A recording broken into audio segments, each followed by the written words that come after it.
Welcome back. I'm so excited to have Tonya Upton back for another visit with us to talk about real estate systems, all the ways in which she's doing amazingly well in Greenville, South Carolina. We had her on a previous episode and we could have easily gone over, so I just invited her back so that we could hear some more from her. Tonya, welcome back. Thank you. Thank you so much for having me. Excited to be here. You know, it's funny, when we were doing that previous recording, you said, oh, so much of the good conversation happens after we're done recording. It's like the camera's off. Now I can just talk. So let's pick up where we left off. And we were talking about your first year in real estate, which was really, from what you were describing to me, it was really every which way you could get challenged. And yet you said to yourself, I'm not going to fail. I'm going to have faith over fear, and I'm going to persevere, and I'm going to make it happen. Tell us about your first year in real estate. Yeah, so it's definitely a journey, a faith walk, and I did do that faith over fear. It's what I kept telling myself, and don't give up. Really, it was don't give up, don't quit, don't give up, don't quit, because I knew in my heart that I wanted to be in this position, and it was really difficult and challenging. And I do think about it often because I do mentor agents, and I have an agent that I'm mentoring right now. And that's kind of what got the conversation started, because I see the challenges that this agent is having and the emotion that goes along with it. Like, nothing's happening, it's not happening, or, they make calls and they're getting the runaround, or nobody's answering, or they're blocking them, and all the things. And I'm just like, wow, but everything else is okay, right? And it just makes me think a lot about my first year. My first year in real estate actually started with Keller Williams, and I had come out of a really difficult time period of my life. I call it the winter of my life. I have, really bad PTSD, and I had spent over a year where I wouldn't even leave my house. And so going into real estate was like, right, I'm going to go meet somebody and sell a house. And so that was just kind of on my journey as I was going through therapy and hiking and all this, and then got into real estate, which I'd always wanted to do. Then I remember going to real estate school and crying on the way there because I had to leave for the whole day and be in a school. And it was, a week and a half or something, 2 weeks at the time. And it was, really difficult. And then going to get my real estate license, or on the way to take my test, it was like I had to talk myself into staying and going. And I cried all the way there, when I got there. And I was like, I don't want to do this. I don't want to, because I would be locked in a room, which was really hard for me at the time to even be stuck in a room somewhere that I couldn't leave. And so, it's just all these personal challenges that we come up against in our life. And real estate's been a faith walk through that. So I ended up leaving Keller Williams and coming to eXp. And, in that moment, I think when I realized that I wanted to be at eXp, something did happen at Keller Williams. When I told them I was leaving, I went in and told the lady over the office, I can't remember what they call the person there. It wasn't the broker. Team leader. Team leader, yeah, that's it. And I told her, I said, I want to go. I'm going to leave. I was really excited. I said, I'm leaving. I'm going to eXp. And she slammed her hands down on the table and she stood up and she said, you're going to ruin your business. It's a house of cards. And I was like, and she said, it's not even real stock. And she said, if you stay here next week, I will have somebody work one-on-one with you. We'll help you address these things. We'll, just made some promises. And she was a nice person. I think she believed what she was telling me. But I went out to my car. She made me promise I wouldn't transfer my license that day, that I would wait till Monday to meet with her. And that was on a Friday. And I went in my car and I got in my car and I was sitting there and I just started crying because I felt so scared. I was like, oh my gosh, I'm going to ruin my business. If I leave, I'm going to ruin my business. And I cried for a minute and then I just started laughing because I thought, what business? I don't even have a business. I'm a brand new agent.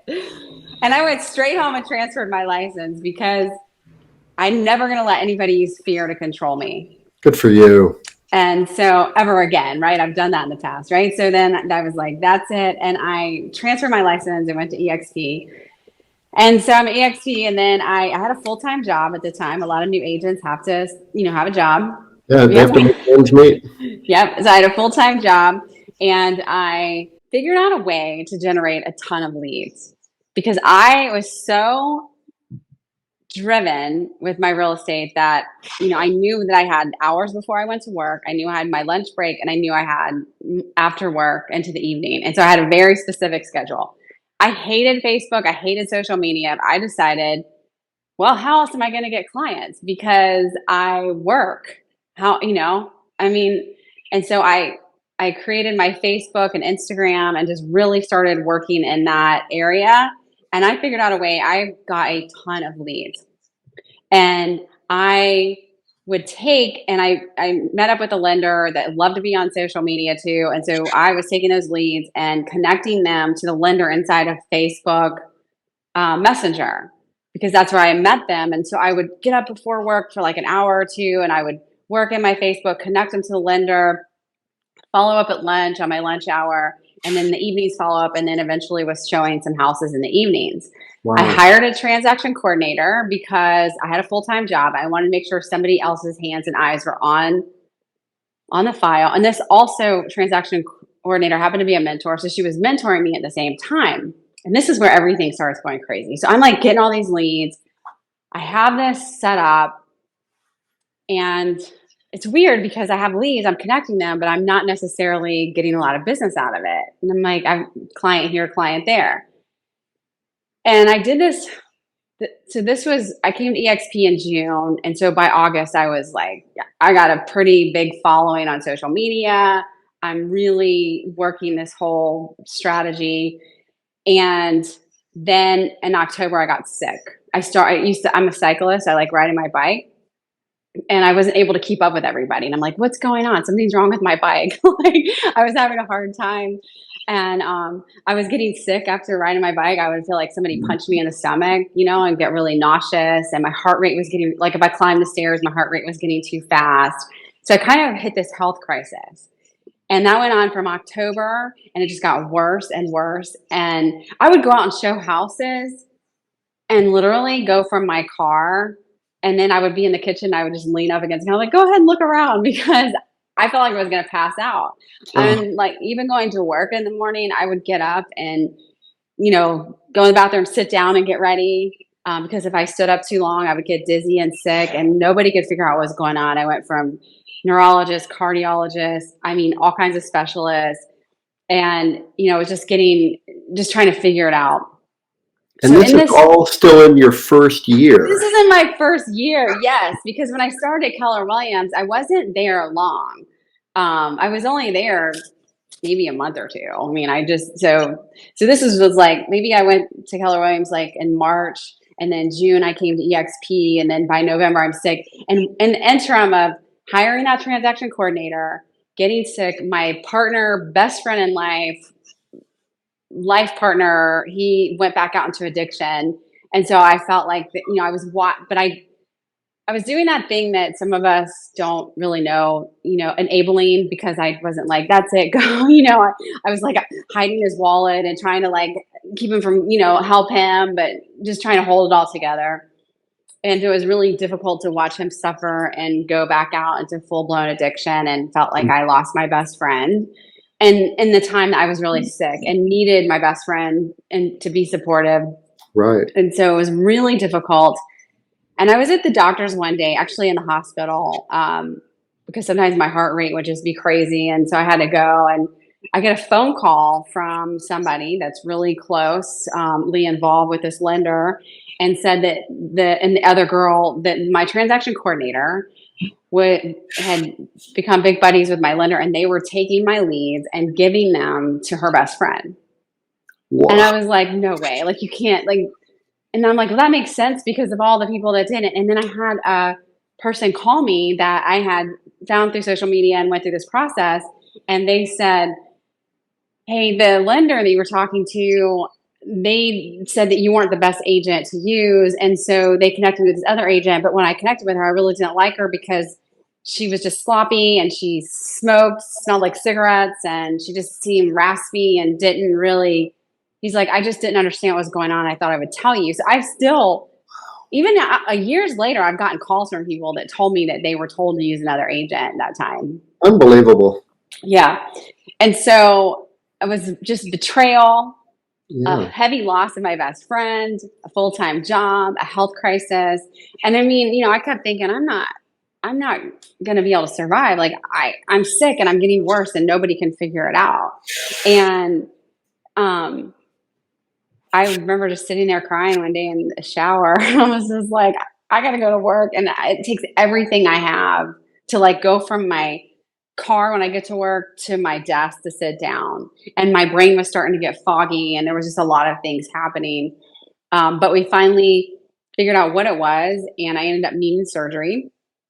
And so I had my first surgery and there was two surgeries that were scheduled.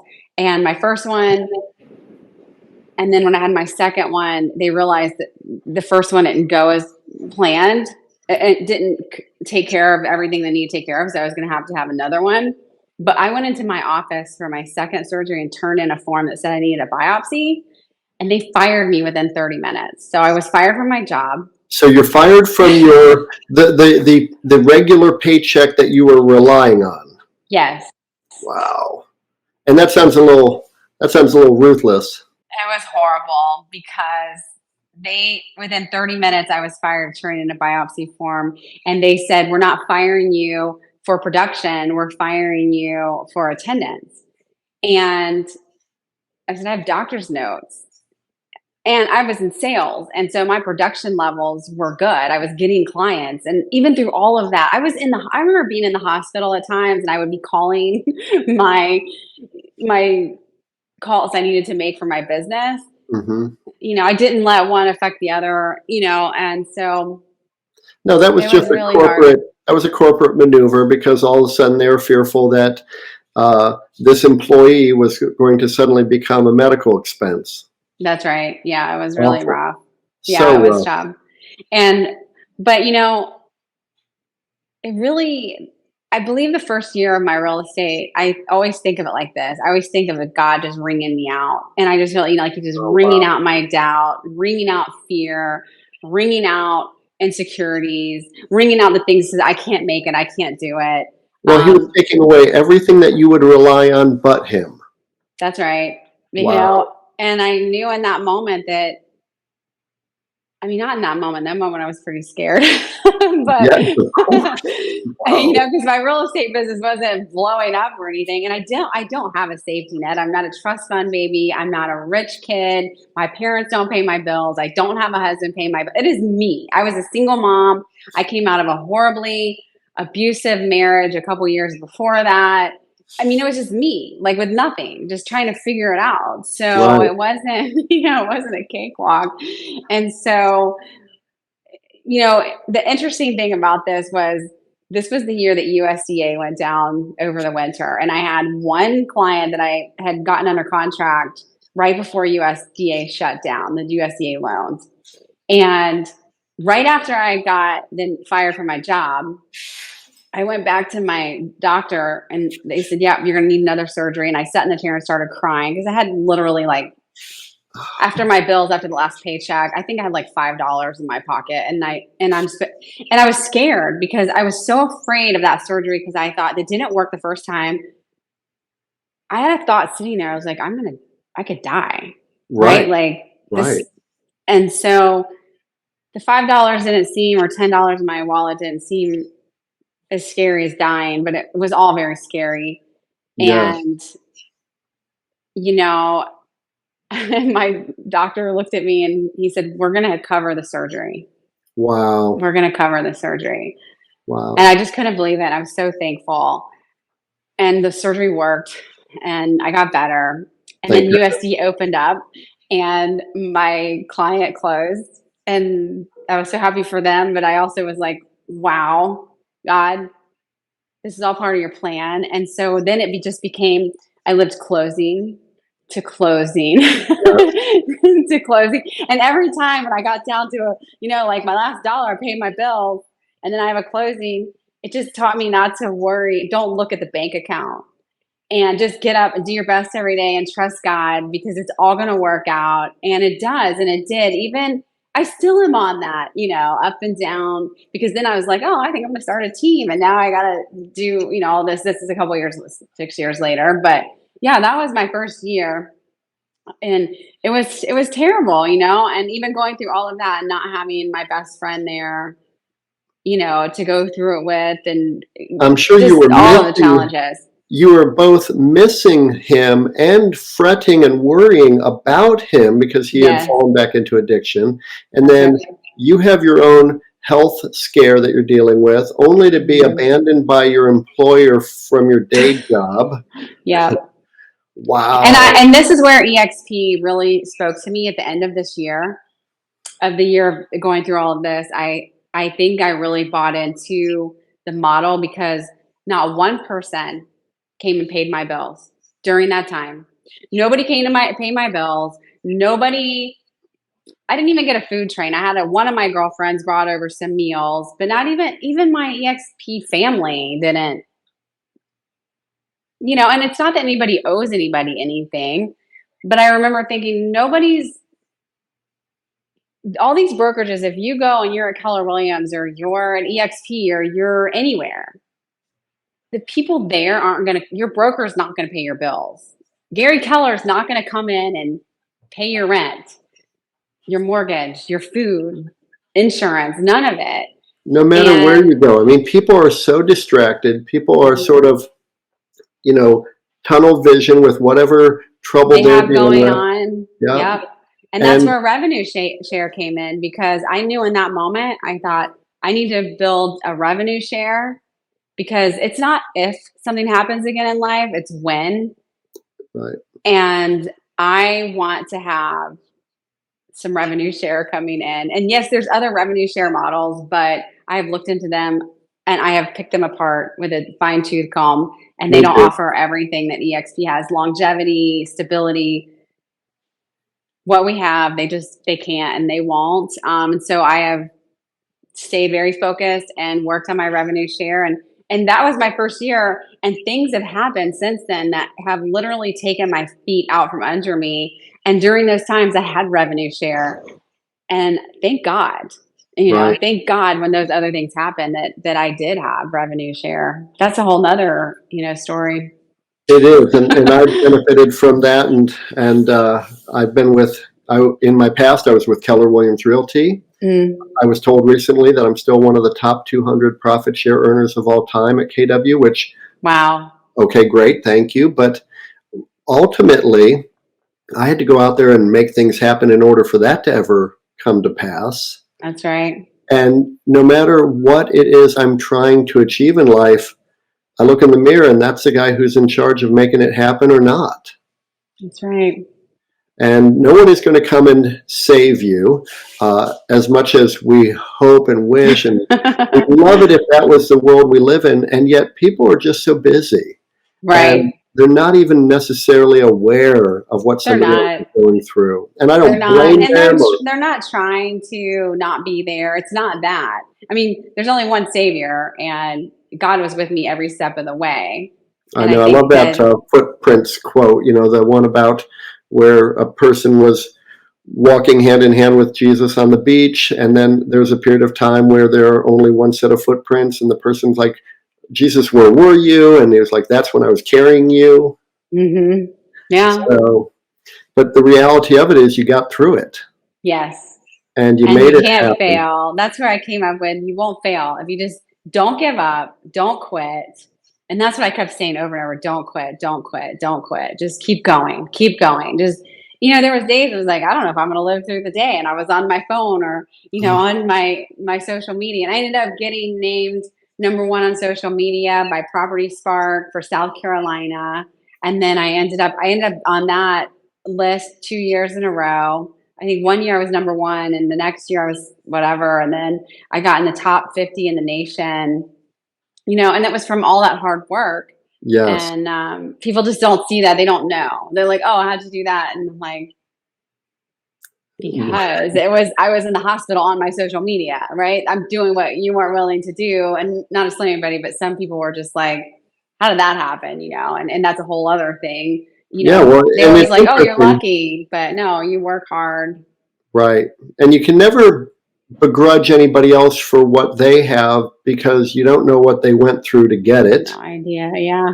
And it's amazing. Fast forward now, 6.5 years later, you've been an icon agent twice at 𝐂𝐓𝐇.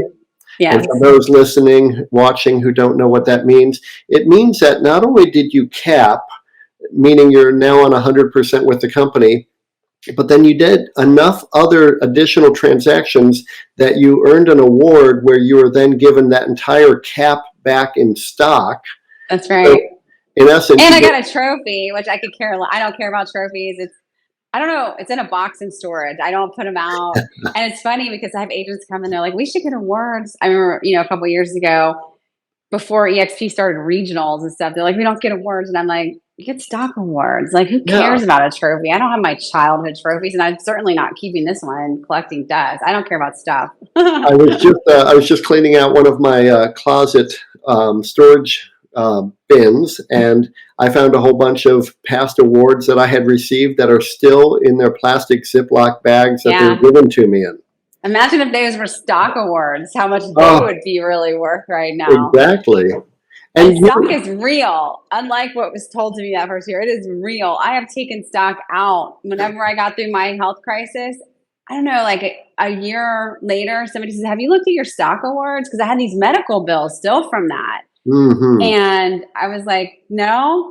And I remember they said, "Look and see your stock." As I logged in, I had like $40,000. And I was like, wow, what? Where did that come from? It was just from doing deals and bringing agents to the company. And then I went and I go, they said, "Oh, there was another company because they switched companies. So you may still have some stock in the other company." And I looked and I did. I had over 20-something thousand dollars there. So I took it out, not all of it, but I took out enough to pay all those medical bills and be done with it. So it was really like, I didn't even know all that was accruing. I was just getting up and just living. You went through a very dark period. Then your first year in real estate was a real challenge in every possible way. But now you're through it and you're seemingly just like bright and bubbly and living but not without challenges, right? I started. We all have them. Gosh, I started a team this past year, so in August, and I started a team called Swamp Rabbit Home Team, and put all this money into it, and marketing and branding and paying, and hired an employee to work on branding and marketing and my social media and trying to set these things up, only to find that another agent had gone and got an LLC in my team name because ignorance, I didn't know any better. I went to my broker and said, "Can I start a team?" "Yes, you can use that name." I didn't know at the time I needed to get an LLC with that name to protect myself. So that agent had gotten LLC, Swamp Rabbit Home Team, went and did some branding, close colors to the colors I was using on social media. And I just couldn't understand why they would do that. But he's lazy and he's a cheat and he's just going to take advantage of all the good hard work that you did. And you know what? But I realized God is so amazing because God used it to my advantage. I ended up coming with Swamp Rabbit Property Team, which I think is so much better. I got the LLC right away, and everything. I think the branding's better. It just made it better. And I realized sometimes God can use the very people that want to hurt you. He can use them and what they do to make things better. And it's been up and down and all around, but we're headed in a really great direction, and small but mighty team. And I think that there's always going to be challenges. I've come every to day. the conclusion that I've been a broker for 25 years, got started in 1999 and ran brokerages and owned multiple offices. My wife, Lisa, and I created our own brokerage, had offices across Florida and Washington State. and I don't ever think that I know it all or I've seen it all, but I recognize the songs. Yes. The tunes are familiar to me. Yeah. But every day I'm still learning something new, and I'm fine with that. I'm a lifelong learner. I'm a student of this industry, and so every day is another opportunity for me to go out there and learn something more.